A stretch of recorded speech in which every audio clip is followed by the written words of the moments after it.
এরপরে নিয়ত সহি না হলে কোরবানি হবে কিনা, এটা আগেই বলছি। নিয়ত তো অবশ্যই বাধ্যতামূলক, ইন্নামাল আমালু বিন্নিয়াত, প্রত্যেকটা কাজের জন্য নিয়ত।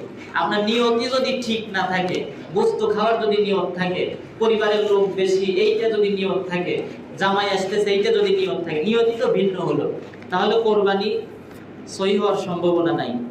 এরপরে কোরবানির রক্ত মূত্র ইত্যাদি কি করা উচিত? যে জায়গায় কোরবানি করা হয় এই সব জায়গায় তো এরকম নাই। বড় বড় জায়গায় কোরবানি করে নারী বুড়ি এই বিভিন্ন রক্ত এইটা ছড়ানো থাকে, পরে গর্ত বের হয়ে যায়। উচিত হচ্ছে, ইসলামী বিধান হচ্ছে এইটা নিয়ে কারোর কোনো দ্বিমত নাই, যে কোরবানি করতেছে, যার কোরবানির পশু, ওই রক্ত যে আছে, নারী বুড়ি এইটা ওইটা আবর্জনা যাই হোক সবকিছু সে উঠায় নিয়ে বাড়িতে নিয়ে যাবে, এবং যদি পারে ওই নির্দিষ্ট জায়গা যদি থাকে ওঠে তাহলে ওই জায়গায় পুঁতে রাখবে অথবা একটা ব্যবস্থা নিবে। আপনার কারণে এতগুলো মানে বন্ধ বের হয়ে যায়, মানুষের সমস্যা হয়। এরপরে পশু কেনার পর দোষ দেখা দিলে তা দিয়ে কোরবানি করা যাবে কিনা। পশু ক্রয় করা হয়েছে, এরপরে পশুর মধ্যে দোষ দেখা দিয়েছে, যেই দোষগুলো থাকলে পশু কোরবানি করা যায় না, তাহলে আরেকটা পশু কিনতে হবে, বুঝলেন কিনা। এখন ওই পশুটাতে কি কি দোষ দেখা গেছে সেটাও কিন্তু একটা বিষয়। পশুর যদি দুইটা চোখই অন্ধ হয় তাহলে পশু দ্বারা কোরবানি করা যাবে না, আর এরকম পশুতে কিনে আনবে না। অনেক সময় বয়সের সমস্যা হয়, এই সমস্যাটা কোনো সমস্যা না, কারণ হচ্ছে যদি কোনো কোরবানির পশুর বয়স নিয়ে সমস্যা হয়, যে যে বিক্রি করলো আপনার কাছে সে যদি বলে এই পশুটার বয়স 25 মাস 26 মাস 27 মাস, ওইটাই বলেই গণ্য হবে এবং সেই পশু দিয়ে কোরবানি করা যাবে, আপনার কাছে কম ছোট মনে হলেও, বুঝলেন কিনা। আর যদি খুব বেশি সন্দেহ হয় কিনবেন না, দরকার কি আরেকটা কিনবেন। তবে যে বিক্রি করতেছে তার কথাই আসল বলে গণ্য হবে, সে যা বলবে 26 মাস বললে বুঝবেন 2 বছর পূর্ণ হয়ে গেছে।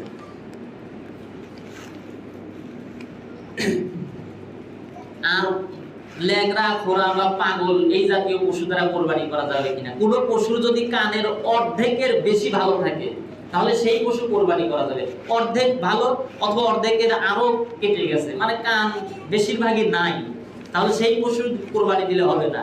চোখ দুটোই অন্ধ হবে না, কিন্তু চোখ যদি একটা ভালো থাকে আর একটা অন্ধ, তাহলে সেই পশু দ্বারা হবে। তবে বিধান হচ্ছে যে চোখটা অন্ধ সেই চোখটা যেন পুরো অন্ধ না হয়। সেই চোখটা যদি পুরাই অন্ধ হয়, মানে এক চোখ অন্ধ কিন্তু পুরাই অন্ধ, তাহলে হবে না। এর কারণ হচ্ছে পুরাই অর্ধেক, আপনার দুইটা চোখ যেহেতু ভাগ করলে অর্ধেক, ঠিক না, অর্ধেকই শেষ, অর্ধেকের বেশি থাকা লাগবে। এক চোখ আছে আর এক চোখের একটু একটু দেখে, তাহলে তো অর্ধেকের বেশি আছে, সেই ক্ষেত্রে কোরবানি জায়েজ।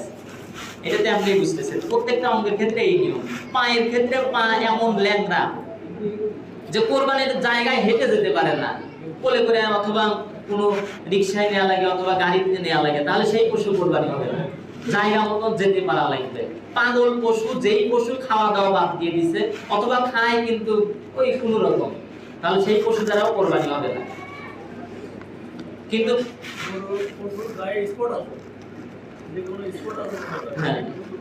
হ্যাঁ, গরুর গায়ে যদি স্পট থাকে এবং সেটা খুব বেশি না, কোরবানি হবে, এইটাই কোনো সমস্যা নেই।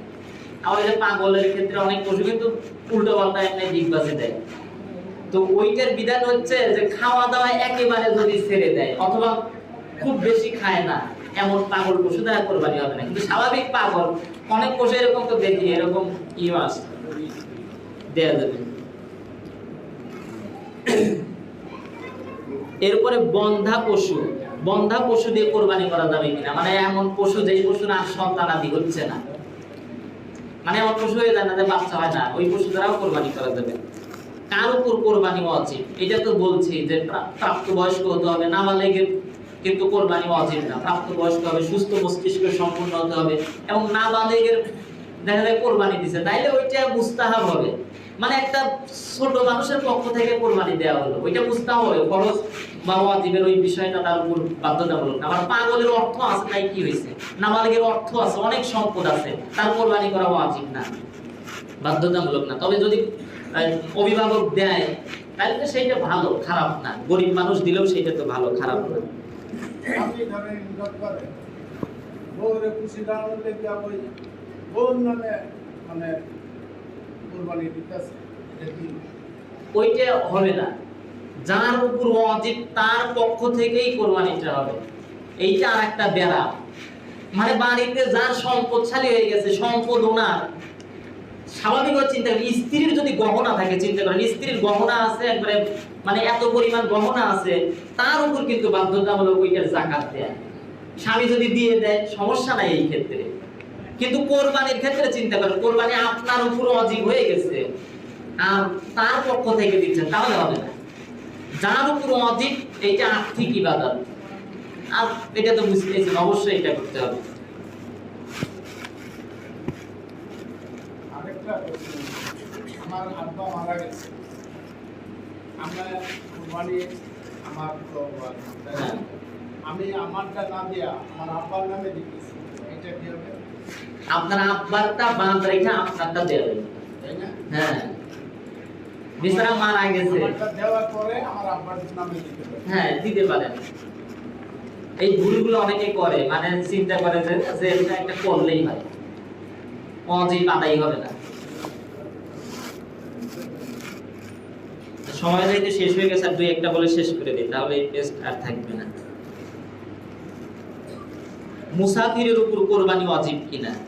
48 মাইল অথবা 78 কিলোমিটার ভ্রমণ করছে, ওই জায়গায় যাওয়ার পরে এই দিনগুলো পড়ে গেছে, 10 তারিখ, 11 তারিখ, 12 তারিখ, এবং ওখানেই সে আছে, বুঝলেন কি? একটা মুসাফির, ওই লোকটার জন্য কোরবানি ওয়াজিব না।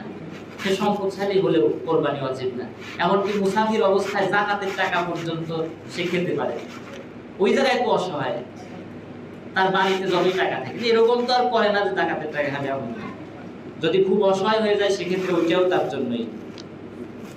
একটা হচ্ছে গরিব মানুষ কোরবানির নিয়তে পশু ক্রয় করলে তা কোরবানি করা বাধ্যতামূলক হয়ে যাবে কিনা? গরিব মানুষ কোরবানির নিয়তে পশু ক্রয় করছে, ক্রয় করার পর সে যদি চিন্তা করে এটা দেব না, হাই রেখে দেই, পেলে পুষে বড় করি, যা করছি আর করবো না কোরবানি, মানে গরিব মানুষ, এটা হবে না।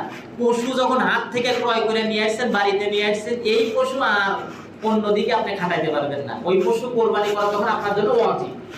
মানে আমি সম্পদশালী হিসেবে যেরকম ওয়াজিব, ওই রকম ওয়াজিব হয়ে গেছে। আগে ওয়াজিব ছিল না, কিন্তু কেনার পরে ওয়াজিব হয়ে গেছে।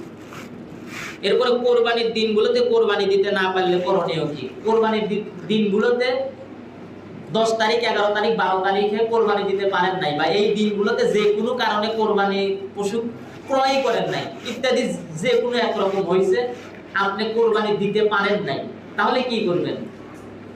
কোরবানির দিনও শেষ হয়ে গেছে, তখন চিন্তা করলেন না আর ওয়াজিব তো ছিল, দিলাম না। তাহলে অনেক রকম সিস্টেম আছে। যদি আপনার উপর ওয়াজিব থাকে, বাধ্যতামূলক থাকে, সম্পদশালী হন কিন্তু কোরবানি করেন নাই, পশু ক্রয় করেন নাই, আপনার কাছে পশু নাই, তাহলে একটা ছাগলের মূল্য সদকা করে দিতে হবে। একটা ছাগল 15,000, 20,000 এরকম, এই পরিমাণ মূল্য সদকা করে দিতে হবে। আর যদি পশু ক্রয় করে ফেলেন, তাহলে পশুটাই সদকা করে দিতে হবে।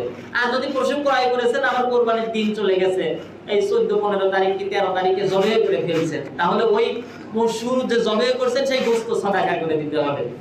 এখন বিষয়টা হচ্ছে, পশুর গোশত সাদাকা করে দেওয়ার ক্ষেত্রে ওজন করবেন, ওজন করে দেখবেন যে কতটুকু হয়। পশু আপনি ক্রয় করছেন 50,000 টাকা দিয়ে, যদি গরু হয়, ছাগল হলে একটু কমই তো হয়, 50,000 টাকা দিয়ে ক্রয় করছেন, গোশত মাপার পর বাজার দর অনুযায়ী, ওই দিনের বাজার দর অনুযায়ী 45,000 টাকা গোশতের দাম আসছে, তাহলে পকেট থেকে আরো 5,000 টাকা দিয়ে সাদাকা করে দিতে হবে। এটা হচ্ছে হিসাব। হ্যাঁ, পুরো গোশতটাই। আর পশু হারিয়ে গেলে করণীয় কি? পশু হারিয়ে গেলে অনেক সময় দেখা যায় যে পশু হারায় যায়, অনেক আগে কিনে তো অনেকে, তারপরে বিভিন্ন জায়গায় খাওয়ানোর জন্য রেখে দেয়। যদি হারায় যায় পশু হারায় যাওয়ার পর ওই পশুর ক্ষেত্রে নিয়ম হচ্ছে, যদি ধনী মানুষ হয় তাহলে তার একটা ক্রয় করবে, ক্রয় করে কোরবানি করবে। আর গরিব মানুষ যদি হয়, আর একটা ক্রয় করতে হবে না। কিন্তু পশু হারায় গেছে, কেউ কোনো মাসআলা বুঝে না, দুইজনই আবার কিনে নিয়ে আসছে, তাহলে নিয়ম হচ্ছে ধনী ব্যক্তি যে কোনো একটা দিলেই হয়ে যাবে। মানে পশু কিনে নিয়ে আসছে, হারানোটাও ফিরে আসছে, দুইজনে কিন্তু এখন দুইটা হয়েছে। ধনী ব্যক্তি যে কোনো একটা কোরবানি করলে হয়ে যাবে, আর গরিব মানুষের দুইটাই কোরবানি করতে হবে, কারণ গরিব মানুষ কিনলে ওইটা ওয়াজিব হয়ে যায়। গোশত বন্টন করার ক্ষেত্রে 3 ভাগ করে 1 ভাগ নিজের জন্য রাখবেন, 1 ভাগ আত্মীয় স্বজনকে দিবেন, 1 ভাগ গরিব মিসকিন অসহায়দের মাঝে বিলি করবেন। আর এটা নিয়ে তো বিস্তারিত বলছি গত জুমায়, এজন্য বিস্তারিত বললাম না। কোরবানির মূল উদ্দেশ্য কি? কোরবানির মূল উদ্দেশ্য হচ্ছে আল্লাহর সন্তুষ্টি অর্জন। এরপরে 2 নম্বর হচ্ছে ত্যাগ স্বীকার করা। 3 নম্বর হচ্ছে সমাজের সহানুভূতি এবং ভ্রাতৃত্ব বোধ তৈরি করা। আল মুসলিম ও আখুল মুসলিম, প্রত্যেক মুসলমান পরস্পরের ভাই। কোরবানির মাধ্যমে ভ্রাতৃত্ব বোধ তৈরি হয়। আপনার এত যত্নের পশু কোরবানি করা হয়, এটা ত্যাগ স্বীকার করা হয়। এরপরে আল্লাহ যা আপনি ভালোবাসেন, এইটাও ওইটার মাধ্যমে প্রকাশ পায়। তো যাদের সামর্থ্য আছে অবশ্যই কোরবানি করবেন। আর সামর্থ্য বলতে সেটা তো বলা হয়েছে কি পরিমাণ অর্থ থাকলে কোরবানি করতে হবে। তো সময় যেহেতু বেশি থাকেও না, আর এই সময়ে মানুষ আসে, এর ভেতরে কয়েকটা প্রশ্ন উত্তরের মাধ্যমে আমরা জানার চেষ্টা করি। মানে এইভাবে জানলে পরে এটা সুবিধা হয়, বোঝাও সুবিধা হয় যে কি কি করা উচিত, কি কি করা উচিত না।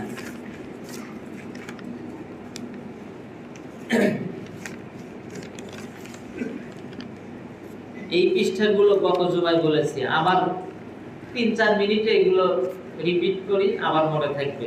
এরপরে পৃষ্ঠা বলি নাই, এইগুলো নতুন হবে আপনাদের জন্য। 1 নম্বরে আছে ভাগে কোরবানি দেয়া যাবে কিনা। দেয়া যাবে। সংখ্যা বেজোর হওয়া বাধ্যতামূলক কিনা। বেজোর হওয়া বাধ্যতামূলক না। 1 জন, 2 জন, 3 জন, 4 জন, 5 জন, 6 জন, সর্বোচ্চ 7 জন পর্যন্ত দিতে পারবে। কারণ 6 জন হলেও সমস্যা নাই, 4 জন হলেও সমস্যা নাই। কোরবানির পশু ক্রয় করার পর ভাগীদারদের সংখ্যা বাড়ানো যাবে কিনা। বাড়ানো যাবে। 5 জন মিলে পশু ক্রয় করেছেন, পরে আরেকজন নিতে পারবেন, আরেকজন নিতে পারবেন, সর্বোচ্চ যেহেতু 7 জন। কোরবানি দাতাদের নামের তালিকা পাঠ করা আবশ্যক কিনা। আবশ্যক না, কেউ যদি পাঠ করে গুনাহ হবে না, মুস্তাহাব। কিন্তু নামে আল্লাহর নামেই কোরবানি দিতে হবে তাদের পক্ষ থেকে। 4 নম্বর হচ্ছে কোরবানির গোশত ভাগীদারদের মাঝে অনুমান করে বণ্টন করা যাবে না। এক কথায় উত্তর হচ্ছে অনুমান করে বণ্টন করা যাবে না। যে কয়জন ভাগে আছে একেবারে ওজন করে বণ্টন করবেন। এরপরে বাড়িতে নিয়ে গিয়ে ওনারটা উনি যা করেন, যা ইচ্ছা ওইটা নিয়ে আপনার কোনো কিছুই নেই, ওইটা ভিন্ন জিনিস। এরপরে কোরবানির গোশত 3 ভাগে ভাগ করা আবশ্যক কিনা। এইটাও আবশ্যক না, কিন্তু যদি আমরা চিন্তা করি সমাজের পরিস্থিতি, অবশ্যই এটা অনেক ভালো এবং উত্তম কাজ। এজন্য 3 ভাগ করে এই প্রক্রিয়াটাই অবলম্বন করবেন। আর সব জায়গায় এটাই করা হয়। ঋণ করে কোরবানি করা যাবে কিনা। ঋণ করেও কোরবানি করা যাবে, কিন্তু এমন যেন না হয় যে ঋণ করেছি পরে দিতে পারবো না, তাহলে কিন্তু খুবই অন্যরকম একটা পরিস্থিতি হবে। এরপরে মৃত ব্যক্তির পক্ষ থেকে কোরবানি করা যাবে কিনা। মারা গেছে ওই লোকের পক্ষ থেকে তার আত্মীয়রা কোরবানি করতে পারবে, বুঝলেন কিনা। বন্টন পদ্ধতি একই রকম, স্বাভাবিক, কোনো নির্দিষ্ট নিয়ম নাই। ওসিয়ত করে গেলে তখন সেটা ভিন্ন রকম হবে। আর এটা তো গত জুমায় বলেছি অলরেডি। এরপরে পশু নিস্তেজ হওয়ার আগেই চামড়া ছাড়ানো জায়েজ আছে কিনা। পশু নিস্তেজ হয় নাই, আত্মা বের হয় নাই, রূহ বের হয় নাই, এরপরেই ছাড়ানো শুরু করছি, জায়েজ নাই। একেবারে নিস্তেজ হোক তারপরে ছাড়াবেন। পশু জবে করার সাথে সাথেই কি ওইটা নিস্তেজ হয়ে যায়? যায় না। আমরা মনে করি সাথে সাথে নিস্তেজ হওয়া লাগে, এজন্য ছুরি দিয়ে খোঁচায়, এইটা করে ওইটা করে। আমার তো মনে হয় আমি যতটুকু জবে করি এর মাধ্যমে নিস্তেজ হয়ে যাবে, কিন্তু সময় লাগবে। আপনি যখন খোঁচা দেন, এদিক সেদিক করেন, হয়তো তাড়াতাড়ি নিস্তেজ হয়ে যায়, কিন্তু এর মাধ্যমে ক্ষতি হওয়ারও সম্ভাবনা আছে। যদি আপনি টোকা দেওয়ার পরে যদি সাথে সাথে নিস্তেজ হয়ে যায়, বুঝবেন পশুটা হার্ট অ্যাটাক করছে। আর এটা নিয়ে বিজ্ঞানের তো তথ্য আছে যে কেন হার্ট অ্যাটাক করে, এবং হার্ট অ্যাটাক করলে এই পশু খাওয়া যাবে কিনা। হার্ট অ্যাটাক করে এইভাবে মারা গেলে পশু খাওয়া যাবে না, হারাম, মৃত বলে গণ্য হবে।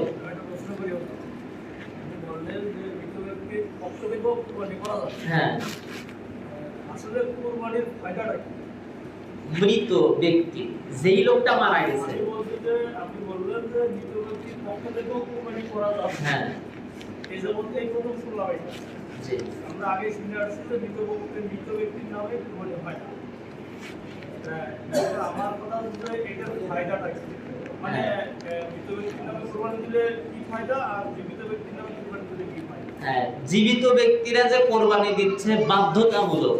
যদি জীবিত ব্যক্তি সামর্থ্যবান হয় ওনার কাছে যদি 52.5 তোলা রৌপ্য অথবা 7.5 তোলা স্বর্ণ থাকে বা সমপরিমাণ অর্থ থাকে 10 তারিখ 11 তারিখ 12 তারিখ সূর্যাস্ত পর্যন্ত, এইটার সময় হচ্ছে এই 3 দিন।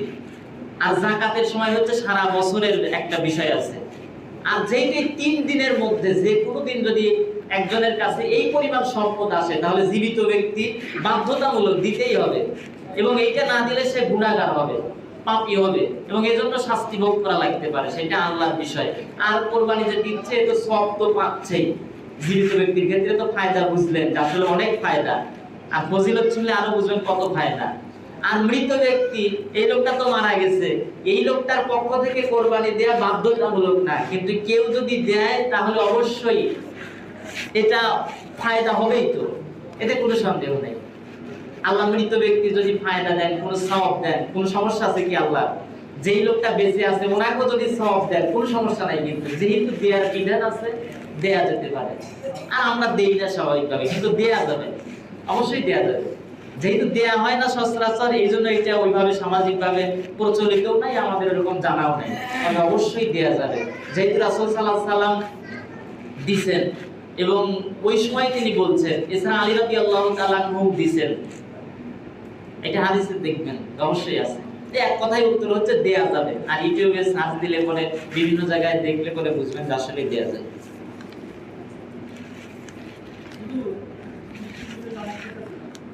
জি,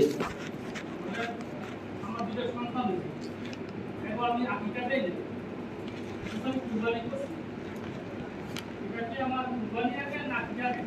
হ্যাঁ, এখন কোরবানি আর আকিকা, আকিকা দেয়া কিন্তু খুবই গুরুত্বপূর্ণ, এবং এইটা মূলত 7 দিনের দিন সুন্নাত।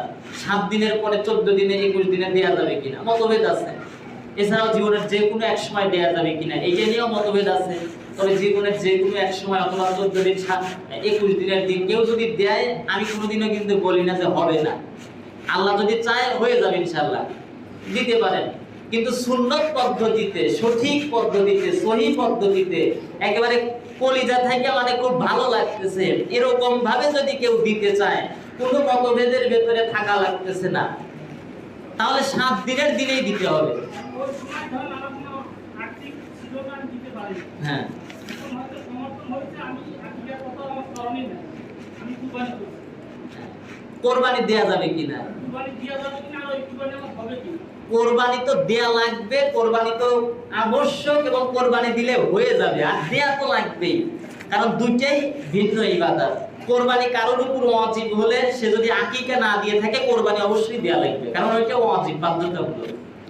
আর যদি ওই যে মতভেদের ভিতরে যাইতে চাই যে এটা সুন্নত, তাহলে তো তখন আকিকাটা আবার একটু বাধ্যতামূলক, মানে ক্যাটাগরিটা একটু ভিন্ন হয়ে যায়।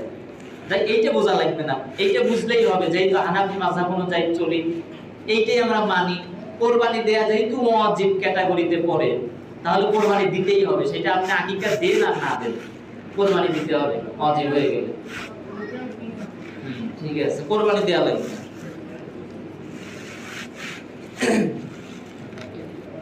এরপর 9 নম্বর, ভুঁড়ি পরিষ্কার করে পারিশ্রমিক নেওয়া যাবে কিনা, এটাও নেওয়া যাবে না। গোস্তর ক্ষেত্রেও একই বিধান, নেওয়া যাবে না। এমনিই দিলে পরে হাদিয়া স্বরূপ, সেইটা আলাদা জিনিস। অমুসলিমকে গোস্ত দেয়া যাবে কিনা, দেয়া যাবে। কোরবানির গোস্ত ফ্রিজে রেখে খাওয়া যাবে। এরপরে কোরবানি করে টাকা নেওয়া যাবে কিনা, কোরবানি করে ইমাম সাহেবকে টাকা দেওয়া হয় জায়েজ, না জায়েজের কিছু নাই, এই নিয়ে মতভেদ নেই। আশা করি বুঝতে পারছেন। বরং টাকা আরো দিবেন, এইটা নিয়ে মাসআলা খোঁজার কিছু নাই। যে কোরবানির গোস্ত বানায় দিচ্ছে উনিও টাকা দিতে পারবে, গোস্ত দেয়া যাবে না। এখন বলবেন হুজুর একজনই গোস্ত দেই, ওই একই তো, বুঝতেইছেন। আপনি ওই জায়গায় যে হাতিয়ে দিচ্ছেন, এখানে তো ওনাকে হচ্ছে ওই পারিশ্রমিক দিচ্ছেন না, হিসাব আছে না, অবশ্যই দেয়া যাবে। যে বানায় দিচ্ছে তাকেও দেয়া যাবে, কিন্তু চুক্তি করে নিয়েন না যে এই পরিমাণ গোস্ত দেবো তুমি যদি বানায় দাও, এইটা তো আর ভিন্ন রকম চলে গেল।